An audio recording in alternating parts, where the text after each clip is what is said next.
Bismillahirrahmanirrahim. Allahu la ilaha illa huwal hayyul qayyum. Assalamualaikum warahmatullahi wabarakatuh.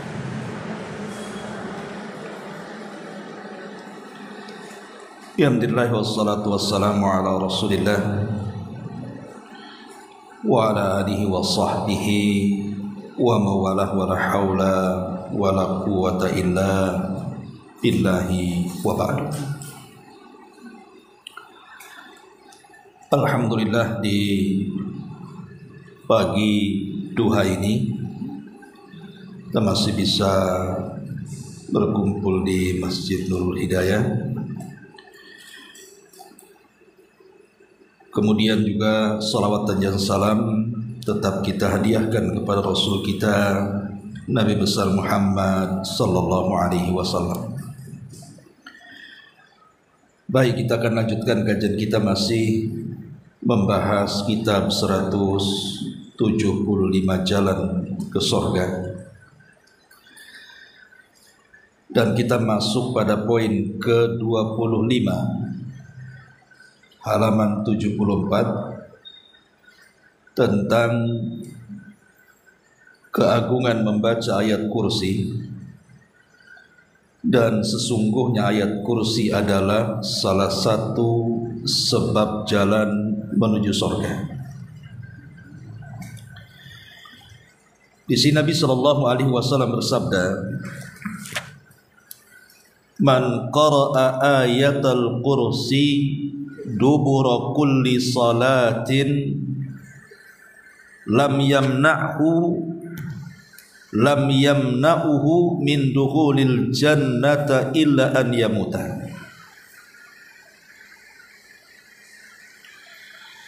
Barang siapa yang membaca ayat kursi pada setiap selesai salat, maka tidak ada yang dapat menghalangi dia untuk masuk surga kecuali kematiannya. Maksudnya, jika dia mati, dia akan masuk surga dengan rahmat dan karunia Allah subhanahu wa ta'ala. Ma'asyiral muslimat yang dimuliakan Allah subhanahu wa ta'ala, bicara tentang ayat kursi. Dalam sebuah hadis dari Ubay ibn Ka'ab radhiyallahu anhu, dan Ubay ibn Ka'ab ini adalah salah seorang yang direkomendasikan Rasul untuk diambil Qur'annya karena kepakarannya dalam Quran. Satu hari Nabi SAW memanggil Ubay ini, kemudian mengajukan pertanyaan, "Ya Abal Munzir," wahai Abal Munzir, kunyah daripada Ubay ibn Ka'ab, "Ayyu ayatin fi kitabillahi a'zam?" Tahukah kamu ayat yang paling agung dalam Quran itu apa? Sebagai adab tentu Ubay ibn Ka'ab tidak langsung menjawab walaupun tahu jawabannya. Maka dia mengatakan Allah dan Rasulnya yang tahu. Tapi karena Nabi SAW terus mendesak agar Ubay menjawab pertanyaannya, maka Ubay pun kemudian menjawab, "Allahu la ilaha illa huwal hayyul qayyum." Kemudian dia membaca ayat kursi dari awal sampai akhir. Maka Nabi SAW kemudian senang dengan mengatakan, "Walladzi nafsi biyadi," demi zat yang jiwaku berada di tangannya, "liyahni'akal ilmu ya Abal Munzir." Semoga engkau terus diberikan kesemangatan untuk mencari pengetahuan, wahai Abul Mundhir. Dari riwayat ini kita tahu bahwa di dalam Al-Quran itu ada tingkatan-tingkatan ayat dan ada tingkatan-tingkatan surat, di mana ada surat yang jauh lebih agung dibandingkan surat yang lainnya. Begitu juga ada ayat-ayat tertentu yang lebih mulia dibandingkan ayat-ayat yang lainnya. Walaupun ada juga ulama yang mengatakan bahwa semua surat sama, semua ayat sama, sama-sama kalamullah. Tapi pendapat yang kuat wallahu alam bahwa ada ayat-ayat tertentu yang mengungguli seluruh ayat-ayat yang ada dalam Quran, sebagaimana ada surat-surat tertentu yang mengungguli semua surat dalam Quran. Kalau bicara surat, tentu tidak ada yang lebih agung melebihi surah Fatihah. Makanya surah Al-Fatihah itu disebut Ummul Quran. Dia adalah induk dari seluruh Al-Quran. Tapi kalau bicara ayat tentu akan berbeda. Maka berdasarkan hadis yang kita baca, bahwa ayat kursi adalah ayat yang paling agung dari semua ayat dalam Al-Quran. Karena Rasul yang mengatakan, ayat apa wahai Abul Mundhir yang paling agung? Kemudian Ubay menjawab dengan membacakan ayat kursi dan Rasul membenarkannya.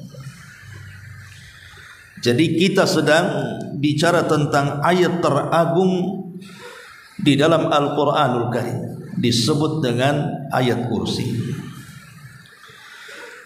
Lah oleh karena ayat kursi ini adalah ayat yang paling agung dalam Quran, makanya anjuran di dalam Islam ini sangat terfokus kepada ayat ini, sampai Nabi SAW memberikan sunnah untuk dibaca di beberapa tempat dalam kehidupan kita. Contohnya, di mana Nabi SAW mengajarkan kepada kita untuk membaca ayat ini sebelum tidur, berdasarkan hadis Abi Hurairah radhiyallahu anhu. Ketika dia menjaga pembendaharaan zakat, tiba-tiba kemudian ada orang yang mencurinya. Rupanya yang mencuri ini adalah jelmaan daripada syaitan. Lah di ujung riwayat, setelah kemudian Abu Hurairah menangkap 2 kali dan yang ketiga kalinya dia tidak akan melepaskan pencuri ini. Tapi tiba-tiba pencuri ini mengatakan kepada Abu Hurairah, "Ya Abu Hurairah, maukah ku ajarkan kepadamu satu ayat dalam Quran yang kalau kau baca sebelum tidur, maka syaitan tidak mungkin mendekatimu dan engkau akan dijaga oleh Allah sampai terbangunmu." Kemudian syaitan ini mengajarkan ayat kursi kepada Abu Hurairah, dan Abu Hurairah pun melepaskannya. Keesokan harinya Nabi SAW bertanya, "Kenapa kau lepas pencuri itu wahai Abu Hurairah?" Maka Abu Hurairah menjelaskan bahwa dia mengajarkan kepadanya ayat kursi, dan Rasul mengatakan, "Sadaqaka wa huwa kadzub."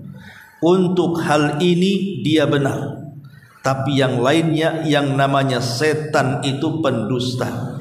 Kemudian Rasul mengatakan, "Tahu enggak siapa yang kau tangkap itu 3 malam berturut-turut wahai Abu Hurairah?" Abu Hurairah enggak tahu. Kata Rasul, "Dia adalah syaitan." Dari sini bahwa Rasul SAW membenarkan ucapan setan kepada Abu Hurairah bahwa siapapun yang membaca ayat kursi sebelum tidur, maka setan tidak mungkin dekat kepadanya dan dia akan mendapatkan penjagaan Allah sampai terbangunnya.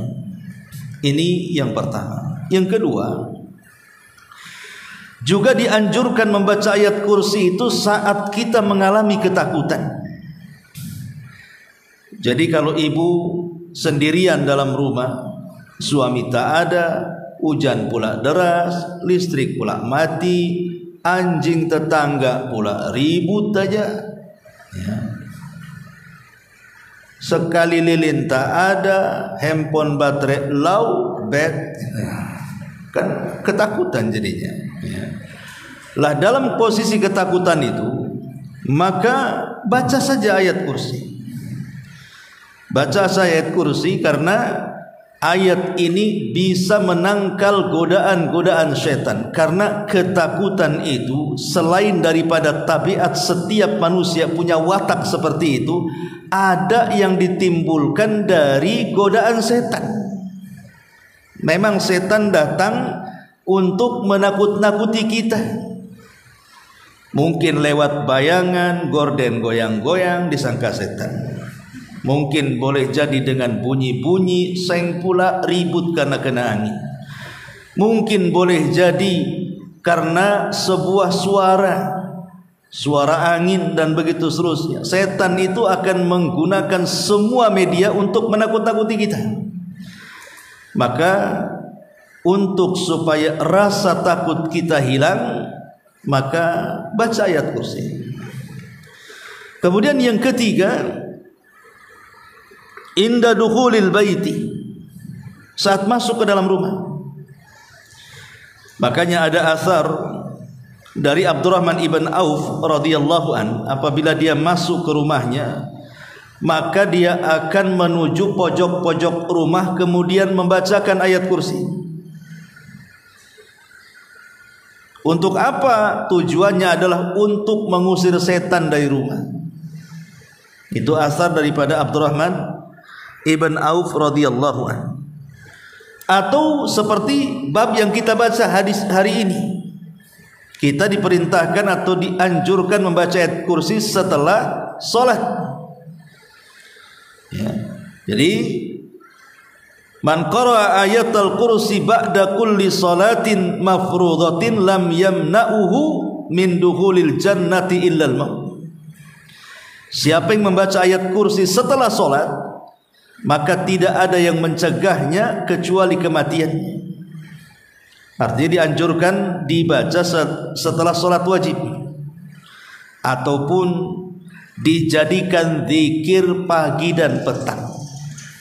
Dijadikan zikir pagi dan petang berdasarkan hadis Abi Hurairah radhiyallahu anhu, di mana anna syaitan qala bil lafzi iqra'ha inda kulli sabahin wa masain. Maka bacalah untuk mengusir setan itu setiap pagi dan petang. Dan ini menunjukkan bahwa ayat kursi itu juga dianjurkan dibaca di waktu pagi dan dibaca di sore hari. Lihat bagaimana keagungan ayat kursi ini sampai di beberapa tempat dianjurkan untuk dibaca. Tentu karena banyak faedahnya. Pertama, faedahnya adalah karena kita akan mendapatkan penjagaan Allah Subhanahu wa taala. Allah akan jaga kita. Allah akan jaga kita. Karena ada hadis yang mengatakan bahwa siapapun yang membaca ayat kursi ini, maka akan senantiasa mendapatkan penjagaan Allah Subhanahu wa taala. Yang kedua, untuk menghindarkan diri dari keburukan syaitan. Berdasarkan hadis Abu Hurairah tadi. Bahkan lebih daripada itu, bisa menjaga jiwa, menjaga diri kita. Menjaga diri kita bukan hanya dari keburukan setan saja, bahkan dari keburukan-keburukan makhluk-makhluk yang diciptakannya. Makanya tadi dianjurkan dibaca pagi dan petang kan, supaya jangan sampai kita disentuh dengan keburukan. Bahkan lebih daripada itu, bisa menjaga rumah, supaya rumah kita tidak diganggu setan. Bahkan yang lebih luar biasanya adalah di mana orang yang membaca ayat ini menjadi sebab dari sebab-sebab jalan menuju surga Allah, Subhanahu wa ta'ala. Ma'asyiral muslimat yang dimuliakan Allah Subhanahu wa ta'ala. Baik, sedikit kita akan membahas tafsir singkat daripada ayat kursi ini. Allah Subhanahu wa ta'ala memulakan ayat kursi ini dengan kalimatut tauhid. Allahu la ilaha illa huwal hayyul qayyum. Allahu la ilaha illa huwal hayyul qayyum. Allah memulakan dengan kalimatut tauhid, la ilaha illahu. Allah adalah sesuatu yang tidak ada Tuhan yang berhak disembah kecuali Dia semata. Subhanallah. Inilah salah satu kenapa ayat kursi itu adalah ayat yang paling agung dalam Quran, karena dimulakan dengan tauhid. Allahu la ilaha illahu. Kalimat tauhid la ilaha illallah inilah yang kemudian menjadikan ayat ini luar biasa. Karena kita tahu bahwa la ilaha illallah adalah miftahul jannah. Dia adalah kunci daripada kunci surga. Dan karena kalimat inilah Allah ciptakan langit dan bumi dan alam semesta. Karena kalimat ini pula Allah Subhanahu wa ta'ala utus para nabinya. Karena kalimat ini pula Allah turunkan kitab-kitabnya. Dan karena kalimat ini pula lah terbedakan antara hak dan yang batil, dan disyariatkan jihad di masa Nabi SAW dan sebelumnya para nabi dan rasul. Ini kalimatut tauhid, kalimat la ilaha illallah, kalimat yang sangat agung. Sampai satu hari Nabi Musa, dia ingin diajarkan oleh Allah beberapa kalimat dengan kalimat yang manusia tidak pernah mengucapkannya. Dia minta kepada Allah untuk diajarkan beberapa kalimat yang kalimat-kalimat itu kalau bisa tidak ada manusia yang mengetahuinya. Dia menghadap Allah dan mengatakan, Ya Rabb, alimni syai'an ad'uka biha wa ad'kuru biha. Ya Rabb, ajarkan kepadaku sebuah kalimat yang orang tidak tahu, biar aku bisa berdoa dan berzikir dengan kalimat itu. Tapi Allah mengatakan apa? Qul ya Musa la ilaha illallah. Maka Nabi Musa mengatakan, Ya Rabb, kalimat itu semua orang mengucapkannya. Saya ingin kalimat yang semua orang tidak mengucapkannya. Tapi Allah tetap mengatakan kepada Nabi Musa, Qul la ilaha illallah. Katakan wahai Musa la ilaha illallah. Kemudian Allah berikan alasannya, Ya Musa, Lau anna samawati sab'i wal aradina sab'i fi kifatin wa la ilaha illallah fi kifatin la rajahat bihinna la ilaha illallah. Wahai Musa, tahu enggak bobot kalimat ini? Seandainya langit dan bumi dan lapisan-lapisannya diletakkan di sebuah neraca, kemudian kalimat itu diletakkan di neraca satunya dalam satu timbangan, tentu kalimat itu jauh lebih berat dibandingkan bumi dan langit dan seisi keduanya. Begitulah bobot kalimat tauhid la ilaha illallah. Makanya didahulukan di sini dengan kalimat tauhid, Allahu la ilaha illahu. Kemudian Allah mengatakan Al-Hayyu Al-Qayyum. Al-Hayyu Al-Qayyum, yang maha hidup dan yang maha berdiri sendiri. Subhanallah. Kalimat Al-Hayyu Al-Qayyum ini adalah kalimat yang sangat agung. Kenapa? Karena dua kalimat Al-Hayyu dan Al-Qayyum ini menurut sebagian para ulama adalah nama-nama agung yang kalau ibu gunakan untuk berdoa pasti diijabah, yang kalau ibu gunakan untuk meminta pasti akan diberikan permintaannya. Makanya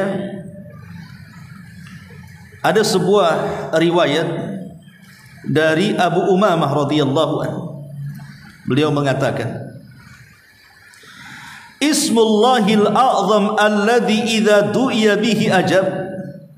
Sesungguhnya nama-nama Allah yang agung, apabila orang berdoa dengan menyebut-nyebut nama itu, dipastikan dikabulkan doanya. Kemudian kata beliau, fi suwari thalathin, dan itu ada di 3 surat. Pertama Al-Baqarah, yang kedua Al-Imran, dan yang ketiga Toha.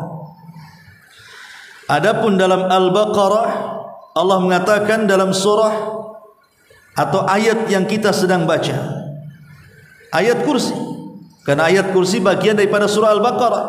Allahu la ilaha illa huwal hayyul qayyum. Yang kedua dalam surah Al-Imran, di permulaan surah Al-Imran Allah mengatakan Allahu la ilaha illa huwal hayyul qayyum. Dan dalam surah Toha ayat 111, wa anatil wujuh lil hayyil qayyimi.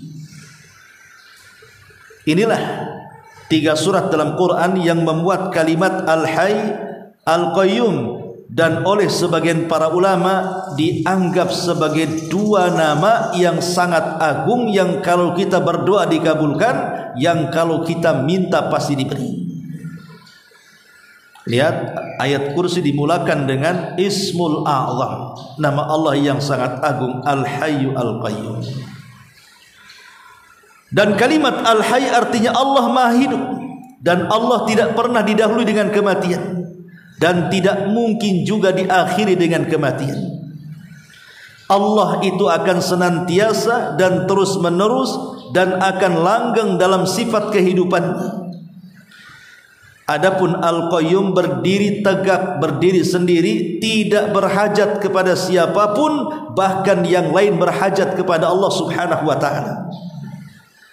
Itulah Al-Qayyum. Seperti Allah mengatakan As-Samad, semua manusia bergantung kepada Allah. Itu bagian daripada makna Al-Qayyum.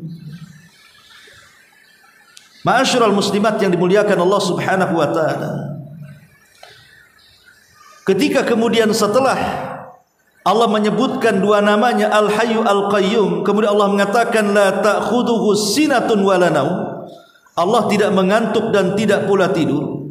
Seolah-olah kalimat ini sangat erat kaitan dengan kalimat Al-Hayyu Al-Qayyum. Seolah-olah Allah ingin katakan kepada kita, wahai hamba-hambaku, kenali siapa aku. Aku adalah zat yang maha berkuasa. Aku adalah zat yang maha perkasa. Aku adalah zat yang maha kaya raya. Aku adalah zat yang maha mampu untuk menghukum siapapun, dan aku pemilik segalanya.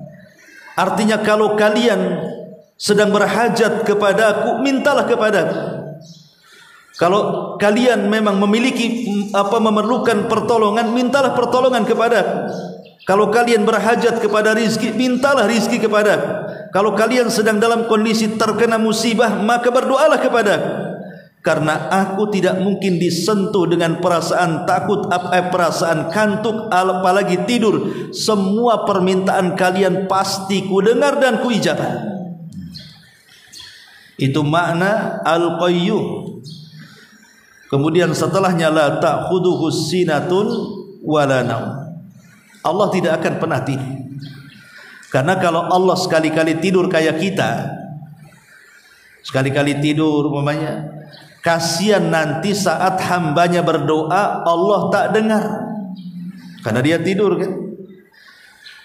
Nanti hambanya pula kemudian merasa kemudian tidak digubris doa-doanya. Kenapa nggak dikabulkan? Entahlah, mungkin saat aku berdoa Allah sedang tidur. Allah itu tidak disentuh dengan tidur dan tidak disentuh dengan muqaddimah tidur kantuk. Makanya dalam sebuah hadis Nabi SAW mengatakan, innallaha la yanam. wa la yanbaghi lahu an yanam yarfa'ul qista wa yahfaduhu. Kemudian wa yurfa ilaihi amalun nahari bil laili wa amalul laili bin nahari. Kata Nabi, sungguh Allah tidak akan pernah tidur, dan tidak layak juga atau mustahil juga Allah tidur.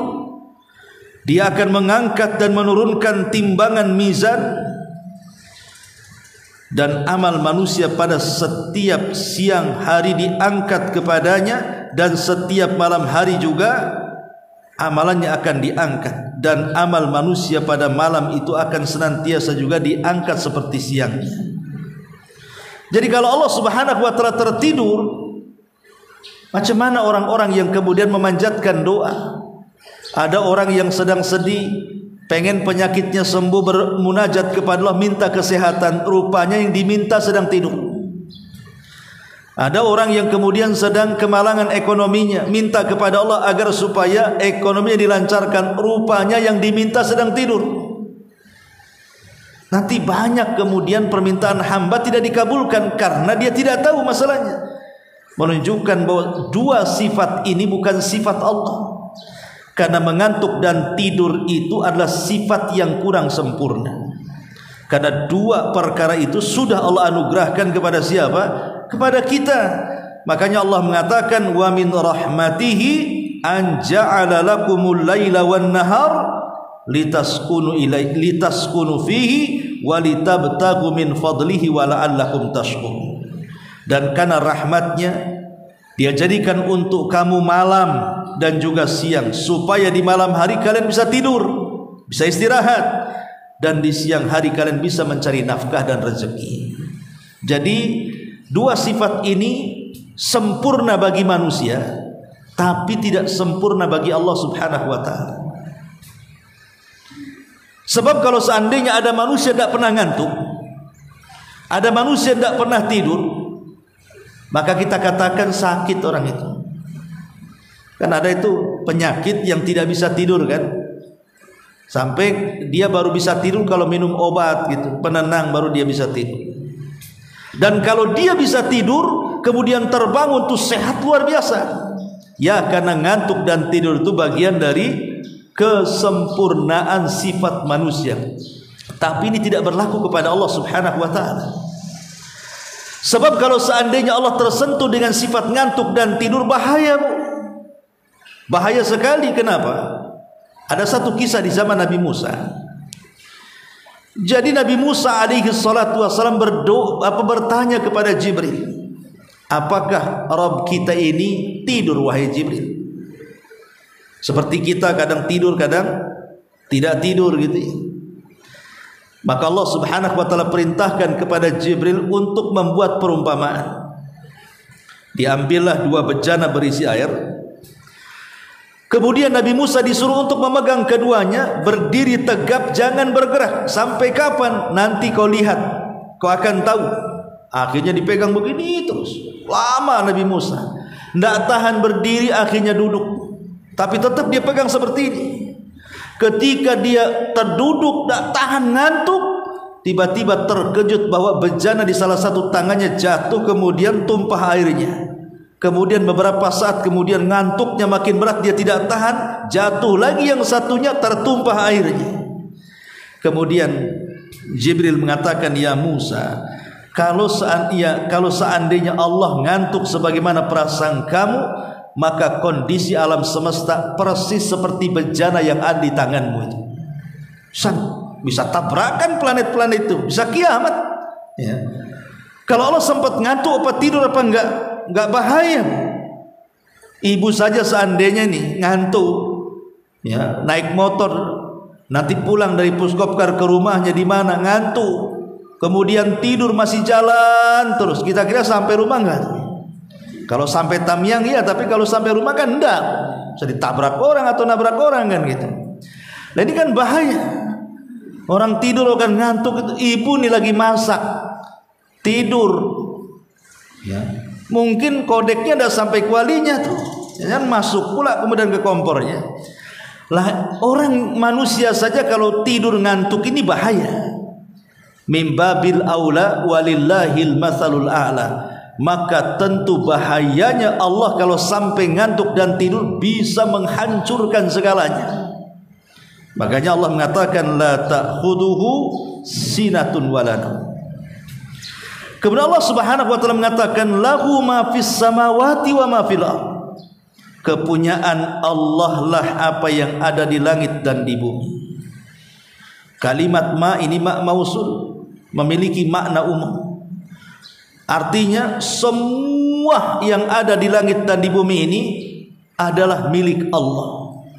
Tidak ada sedikit pun dari milik kita hambanya. Bahkan kita juga milik Allah Subhanahu wa ta'ala.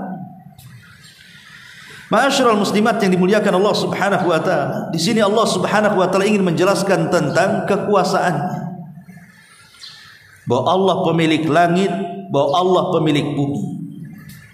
Dan subhanallah, dalam sebuah hadis Abdullah ibn Mas'ud radhiyallahu anhu berkata, dalam sebuah athar Abdullah ibn Mas'ud radhiyallahu berkata, "Bainas sama'i dunya wallati taliha 500 amin, wa baina kulli sama'in 500 amin, wa bainas sabi'ati wal kursi 500 amin, wa bainal kursi wal ma' 500 amin, wal kursi fawqal ma' wallahu fawqal arsy wa ya'lamu ma antum alaihi."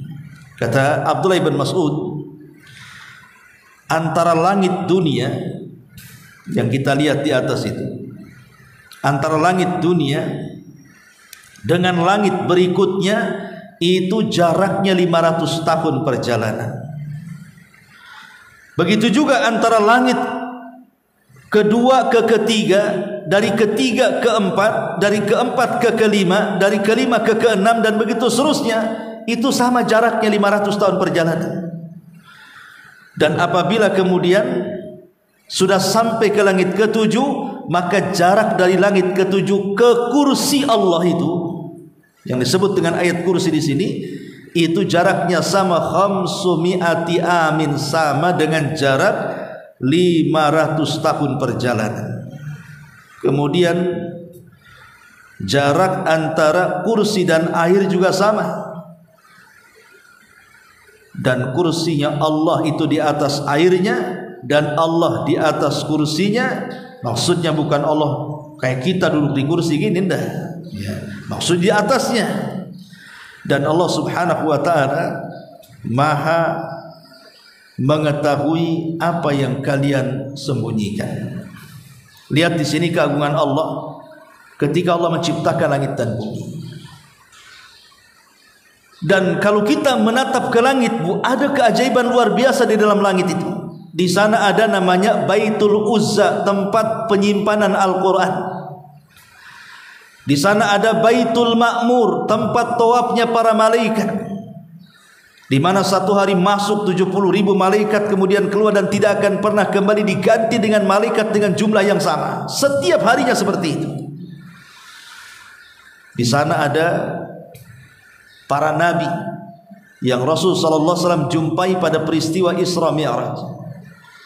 Di sana ada kursi, di sana ada air lautan dan macam-macam, dan tentu yang paling agung dari semua makhluk adalah arsy Allah Subhanahu wa taala, dan arsy itu ada di langit, di atas ketinggian.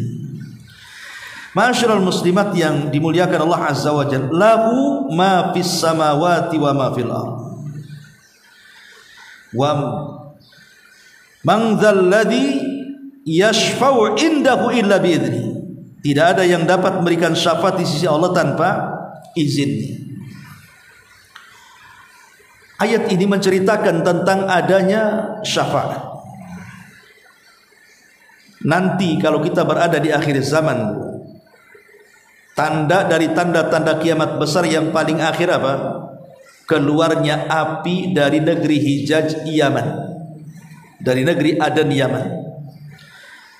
Dan itu sudah terbukti dengan penelitian NASA bahwa di bawah tanah Aden itu memang penuh dengan burukan, penuh dengan larva, penuh dengan api gitu. Lah api ini akan muncul juga di Hijaz, sehingga api Aden dan Hijaz ini nanti di hari kiamat, dari tanda-tanda kiamat besar itu yang paling akhir, akan berjumpa, kemudian akan mendorong manusia supaya berkumpul di satu tempat. Jadi mereka itu tugasnya hanya menggiring manusia supaya kumpul di sebuah tempat namanya negeri Syam. Apakah muat? Wallahu a'lam lah. Allah ala kulli syai'in qadir. Baru ketika manusia tidak ada yang baik, tidak ada yang beriman walaupun sebiji zarah, disitulah Allah kiamatkan alam semesta ini dengan menghancur-hancurkannya. Sampai kemudian akhirnya bumi yang kita pijak sudah tidak berbentuk lagi, dan Allah hancurkan, dan Allah ganti dengan bumi yang baru. Ketika kemudian Allah Subhanahu wa taala mengganti bumi yang baru, maka Allah turunkan hujan. Hujan inilah yang kemudian mengenai setiap tulang ekor manusia, karena dalam diri setiap kita itu punya tulang ekor, dan tulang ekor itulah yang tidak akan dimusnahkan alias dikekalkan. Walaupun dia mati tenggelam, walaupun dia mati terkunyah oleh hewan, walaupun dia mati terkena makan buaya, walaupun dia mati terkena runtuhan, apalah sebutkan penyebab kematiannya, yang namanya tulang ekor itu tidak mungkin musnah. Karena dari situ kita dibangkitkan. Dari tulang ekor itulah kita dibangkitkan. Lah setelah hujan, tiba-tiba kemudian jasad-jasad yang sudah entah berantah jumlah tahunnya sejak Adam sampai hari ini, tiba-tiba kemudian hidup kembali. Maksudnya tiba-tiba tulang belulangnya hadir, kemudian kulit-kulit dagingnya melekat lagi. Disitulah kemudian mereka pun, jasad-jasad yang tanpa ruh ini kemudian dilempar ke permukaan bumi yang baru. Barulah di situ Allah lepaskan ruhnya masing-masing dari illiyin kalau dia orang beriman, dari sijin kalau dia orang kafir. Kemudian menyatu lagi di badan-badan mereka. Setelah kemudian mereka pun bangkit. Inilah yang disebut dengan yaumul ba'thi, hari kebangkitan. Semua manusia dibangkitkan oleh Allah Subhanahu wa taala untuk mempertanggungjawabkan perbuatannya di dunia. Akhirnya kemudian di tengah-tengah peradilan Allah, manusia kumpul di padang mahsyar. Mereka bingung harus kemana, karena Allah membiarkan entah berapa lamanya berada di padang mahsyar itu. Mulailah mereka gelisah. Datanglah sebagian besar mereka kepada Adam dan meminta syafaat. Tapi Adam kemudian menolaknya. Aku tidak bisa berikan syafaat, sebaiknya urus diri kalian. Tapi Adam menyuruh mereka datang kepada Ibrahim. Ibrahim pun sama menolak, dengan mengatakan, aku tidak bisa memintakan syafaat kepada Allah untuk kalian, karena aku pernah berdusta 3 kali dusta, katanya. Sebaiknya kau datang kepada Musa. Rupanya Nabi Musa pun tidak berikan syafaat karena alasannya dia pernah membunuh orang. Kemudian datang kepada Isa. Isa tidak menyebutkan apa dosanya, cuman Isa hanya mengarahkan manusia, datanglah kepada Muhammad. Dia adalah akhir para nabi dan rasul. Lah disitulah semua manusia datang kepada Rasul, kemudian meminta. Rasul pun mengiyahkan dan mengatakan, Analaha, kan ku coba. Maka dia pun kemudian menghadap Allah, sujud di bawah arasnya dengan sujud yang lama, sampai Allah katakan, Irfa ra'saka ya Muhammad, sal tu'ta, qul tusma, ishfa tushaffa. Angkat kepala Muhammad, minta kau dikasih, bicara kau didengar, dan mintalah syafaat, aku akan beri kau syafaat. Itulah yang disebut dengan syafaatul uzma. Tapi syahidnya di sini, Nabi tidak lantas memberikan syafaat tanpa izin Allah Subhanahu wa taala. Kalau tidak ada izin, tidak akan dapat syafaat. Makanya dalam ayat kursi di sini, man dzalladzi yashfa'u indahu illa biidzni. Tidak ada yang dapat berikan syafaat insyaallah kecuali izinnya. Kalau Allah tidak mengizinkan, tidak akan dapat syafaat dan tidak akan memberikan syafaat. Ma'asyiral muslimat yang dimuliakan Allah Azza wa Jalla, tentu syafaat pada hari kiamat banyak sekali, dan ini bukan ranah kita jelaskan. Tapi yang jelas bahwa Allah hendak menjelaskan tentang syafaat, menunjukkan apa? menunjukkan rahmat kasih sayang Allah kepada hambanya. Bahwa ada di antara hamba-hamba Allah yang banyak melakukan dosa tapi masih ada kebaikan, tetap diselamatkan. Ya. Man dzalladzi yashfa'u indahu illa bi'idzni ya'lamu ma baina aydihim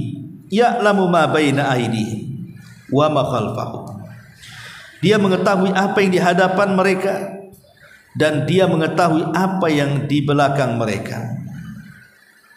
Ini menunjukkan bahwa ilmu Allah meliputi seluruh makhluknya, baik yang ada pada masa yang lampau ataupun yang akan datang. Allah tahu karena Allah yang menciptakannya, dan menunjukkan ilmu Allah itu luas. Wala yuhituna bi syai'in min ilmihi illa bima syaa. Dan mereka tidak mungkin mengetahui apa-apa dari ilmu Allah kecuali dengan apa yang telah Allah kehendaki saja. Jangankan sekelas kita, Bu. Nabi Khidir berbincang dengan Nabi Musa di perahu. Kemudian tiba-tiba dia melihat ada burung laut menukik ke arah lautan, kemudian mengambil seteguk air lautan, kemudian terbang lagi. Kata Khidir kepada Musa, ya Musa, ilmuku dan ilmumu itu seperti satu teguk burung laut itu. Adapun ilmu Allah ini lautannya. Itu sekelas Musa. Bahwa rupanya ilmu yang dianugerahkan Allah kepada kita, sehingga di antara kita ada yang jadi profesor, jadi doktor, jadi insinyur atau apalah sebutkan orang-orang cerdas itu, penemu. Rupanya itu hanyalah ilmu yang setitik yang di teguk burung itu. Itulah yang diperebutkan semua manusia. Sementara ilmu Allah itu seluas-luasnya bentangan laut yang kita lihat. Kemudian Allah mengatakan, wala yuhituna bi syai'in min ilmihi illa bima syaa. Wasi'a kursiyyuhus samawati wal ardh. Kursinya Allah meliputi langit dan bumi. Bicara kursi, kursi disebutkan di dalam Al-Quran, wasi'a kursiyyuhus samawati wal ardh. Kursinya Allah meliputi langit dan bumi. Ada yang mengatakan kursi itu adalah arsy. Arsy itu kursi, ya kursi itu arsy. Ya. Tetapi ada juga yang mengatakan tidak benar, bahwa arsy makhluk Allah tersendiri dan kursi juga makhluk Allah yang tersendiri. Inilah yang kuat, bahwa arsy dengan kursi berbeda. Dan makna kursi yang banyak dikuatkan para ulama adalah tempat berpijaknya kaki Allah Subhanahu wa ta'ala. Sebutkan dalam sebuah hadis dari Abi Dzar Al-Ghifari radhiyallahu an, mal kursi fil arsy illa kahalaqatin min hadidil qiyas baina dhahrai falat minal ardi. Kursi itu berada di arsy, tidak lain hanyalah bagaikan sebuah gelang besi yang dicampakkan di tengah-tengah padang pasir. Jadi kalau seandainya pengen tahu berapa besar kursinya dengan arsy Allah itu, ibu lemparlah cincin ke tengah padang pasir itu. Kursi itu cincinnya, padang pasir itu arsy. Dan kalau seandainya kursi mau dibandingkan dengan langit dan bumi juga sama. Langit dan bumi itu cincinnya, kursi itu adalah padang pasirnya yang luas, saking besarnya, ya. Jadi ini makanya kenapa ayat kursi itu ayat yang ditakuti, karena memiliki keagungan. Kemudian Allah mengatakan wala ya'uduhu hifdhuhuma wa huwal aliyyul azim. Dan dia Allah tidak merasa berat untuk memelihara keduanya, dan Allah Maha tinggi lagi Maha benar. Jadi ketika Allah Subhanahu wa ta'ala mengurusi langit dan bumi itu nggak akan lelah. Lain contoh mamanya ibu ya, ngurus rumah, rumahnya besar pula kan gitu. Anggap saja rumah sultan, ibu nyapu sendirian 4 lantai, kan ada lelahnya kita ini. Itu baru ngurus satu rumah tuh, cemana kok diamanahi 2, 3, 4 rumah kan. Nggak pingsan kita merawatnya. Manusia tersentuh dengan kepayahan saat bertugas, tapi Allah tidak pernah tersentuh dengan itu. Makanya Allah mengatakan dalam surah Fatir ayat 41, innallaha yumsikus samawati wal an tazula wala in zalata in amsakahuma min ahadi min ba'di innahu kana haliman ghafura. Sungguh Allah menahan langit dan bumi supaya jangan lenyap. Dan sungguh jika keduanya akan lenyap, tidak ada seseorang pun yang dapat menahan kecuali Allah Subhanahu wa taala. Sungguh Dia Maha Penyantun lagi Maha Pengampun. Lihat ayat ini, bahwa langit itu berada di genggaman Allah. Subhanallah, tidak ada satupun penyanggah langit. Coba keliling dunia, ada enggak satu penyanggah yang menyanggah langit? Tidak ada. Langit itu tanpa tiang. Padahal dia bentuk bangunan, Bu. Kenapa tidak jatuh? Kuasa siapa ini kalau bukan kuasa Allah Subhanahu wa taala? Dan Dia Maha Tinggi, maksudnya Maha Tinggi adalah di mana Allah Subhanahu wa taala berada di atas ketinggian zatnya, ketinggian sifatnya, ya. Dan begitu seterusnya. Kemudian juga Al-Azim, Maha Besar, karena tidak ada yang lebih besar dibandingkan Allah Subhanahu wa taala. Inilah di antara kandungan sekilas ayat kursi, singkat saja, Bu, ya. Saya kira untuk materi saya cukupkan sampai di sini, ya. Silakan kalau ada yang mau bertanya, kita batasi.